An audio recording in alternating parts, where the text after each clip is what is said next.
Look, a lot of people talk to me about being lazy or procrastinating. I could be more successful if I just wasn't so much of a procrastinator.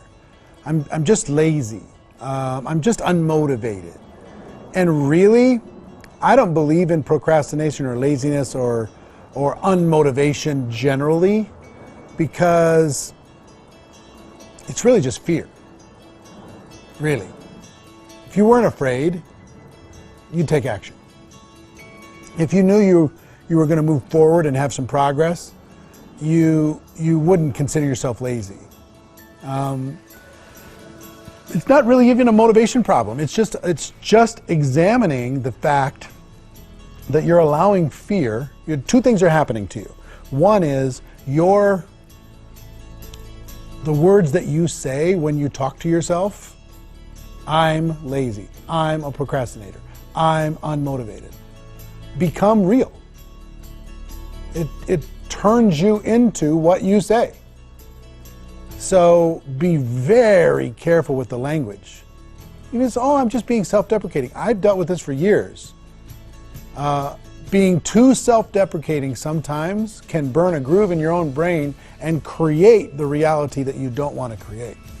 So be careful the language that you say when you're talking to yourself as far as how you describe you in terms of this. And the second thing is to examine, what are you afraid of? What are you afraid of really? Stress is fear. You know why people are stressed out? Because they're afraid of something. You know, I'm stressed out over this deadline. They're afraid they're going to miss it. They're afraid they're going to be embarrassed.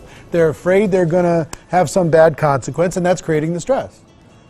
You know, they're procrastinating. Why are they procrastinating?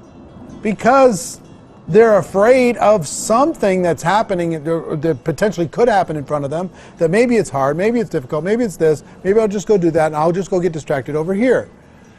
We're in the fear management business inside of network marketing, but part of the fear management is not just managing the fear of our teams, it's managing the fear inside of ourselves. So how do you do that?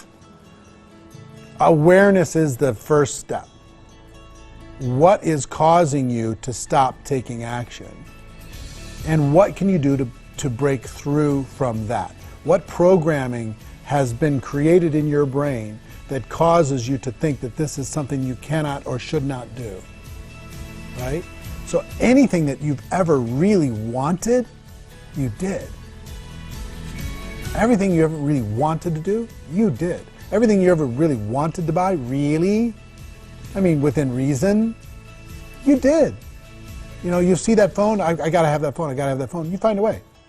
See what I mean? You know, you weren't lazy there. You didn't procrastinate there. There was just no fear in it. So, yes, of course, part of it's motivation and desire. But the other part is self-talk, and the third part is fear. And if you can figure out what you're afraid of, and then take a step. Maybe the thing that you're procrastinating is too big of a step, right? So maybe it's 10 steps. And like, I don't want to start because it's 10 steps, it's too hard. What's the first step that you can do, right? What's the first step? And what's the language you can tell yourself about doing that first step? I'm great at this. I can do this, right? I take action on this now. Versus I'm no good and I'm not motivated and I'm lazy and I'm a procrastinator. See what I'm saying? So awareness, self-talk, and then reduce that thing that you've been avoiding to something less threatening so you can take a step and get through the fear. Instead of being afraid of the dark, right? This is a way to turn the light on. Get to the next room, turn the next light on. Get to the next room, turn the next light on. And start to create some positive momentum in your life.